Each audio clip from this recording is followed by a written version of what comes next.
Bonjour à toutes et tous. La fin de l'année et l'arrivée de la nouvelle sont souvent pour la majeure partie des gens un moment de bonnes résolutions à venir. En ce qui me concerne, même si j'ai l'habitude de me fixer 9 grands objectifs à réaliser en chaque début d'année, c'est surtout l'occasion de revenir sur ce qui s'est passé pendant l'année écoulée, ce qu'elle m'a apporté, ce que j'ai réalisé, le chemin parcouru, les enseignements que j'en ai tirés. Et pour cette année 2020, malgré une conjoncture des plus moroses et une privation considérable de mes libertés, comme pour beaucoup d'entre nous, eh bien je suis très heureuse de constater que ceux-ci ont été atteints à plus de 80%. Si j'avais atteint les 100%, sans nul doute, cela aurait voulu dire pour moi que mon ambition n'aurait clairement pas été suffisante.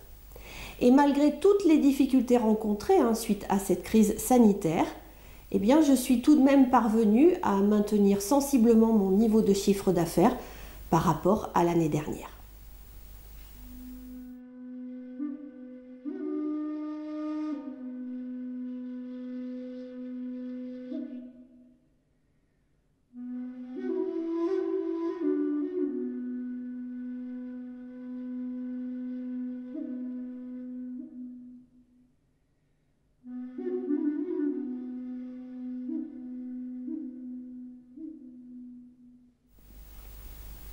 Alors, parmi mes plus belles et grandes réussites de cette année, je retiens premièrement le développement de mon patrimoine immobilier et de mon expertise en matière d'investissement sous toutes ses formes, qu'ils soient financiers, personnels et autres.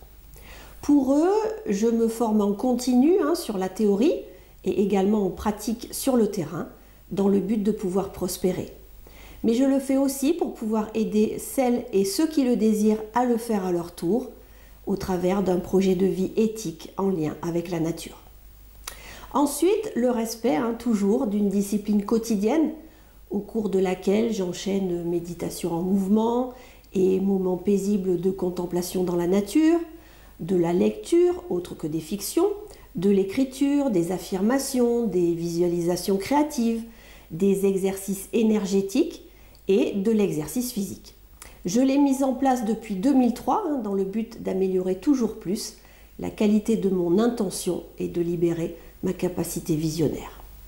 Puis les échanges extrêmement riches avec toutes les personnes qui m'entourent, en priorité mon fils Mathieu, qui est une immense source de lumière, d'inspiration et de clairvoyance, de par son cœur pur, sa bienveillance et sa grande maturité émotionnelle à seulement 25 ans.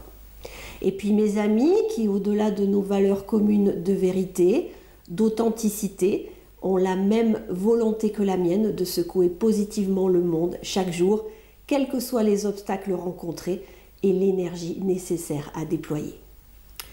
Tous mes étudiants, bien sûr, pour lesquels je ne rêve que de bonheur profond, d'épanouissement et de réussite au travers de leurs nouveaux projets de vie, et qui me comblent de ravissement par leur retour joyeux et reconnaissant sur leurs résultats obtenus suite au travail que nous effectuons ensemble.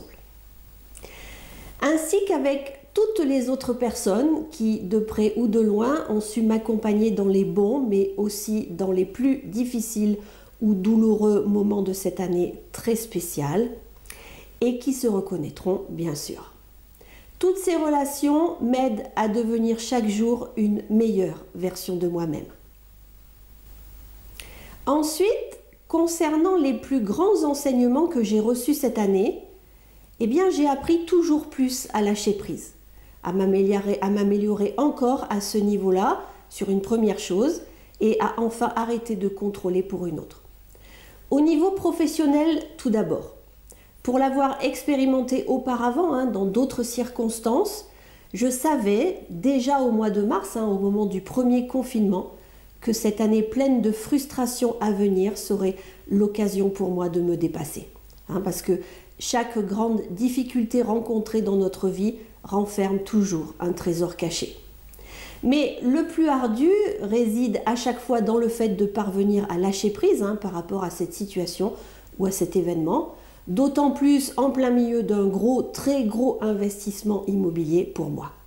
Après avoir combattu, entre guillemets, pendant plusieurs mois et avoir frisé le burn-out l'été dernier, Terrible, hein, cette sensation d'avoir le cerveau grillé. J'ai fini par lâcher prise en remettant tout entre les mains de l'univers et en posant une question toute simple. Ok, maintenant, qu'est-ce que la vie attend de moi? Et à partir de là, hein, comme par magie, tout a changé et tout s'est mis en place. Des personnes se sont même inscrites en formation longue et du coup onéreuse, malgré la conjoncture. Je le savais déjà, mais ce fut une couche de plus. La vie a décidément plus d'un tour dans son sac pour nous emmener précisément, exactement là où nous devons aller sur notre chemin. Au niveau personnel, ensuite, et là je vais vous ouvrir mon cœur et vous parler de quelque chose de plus intime.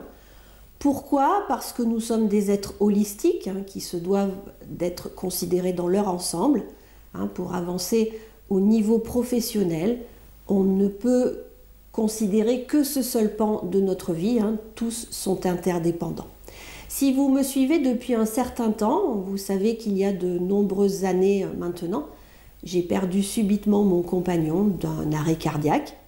Je l'aimais profondément, il avait seulement 35 ans et ce fut d'une violence inouïe.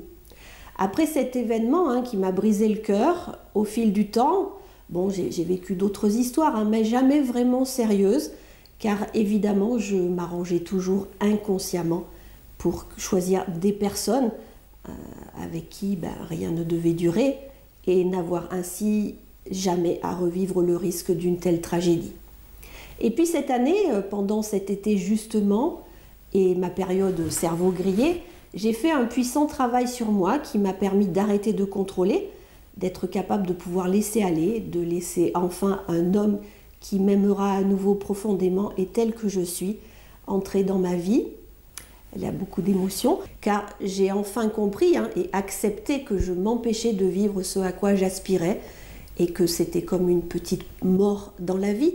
Je me privais en quelque sorte par peur d'avoir à souffrir à nouveau. Voilà, ce sont mes deux plus grands enseignements pour cette année écoulée et qui a vraiment été très spéciale.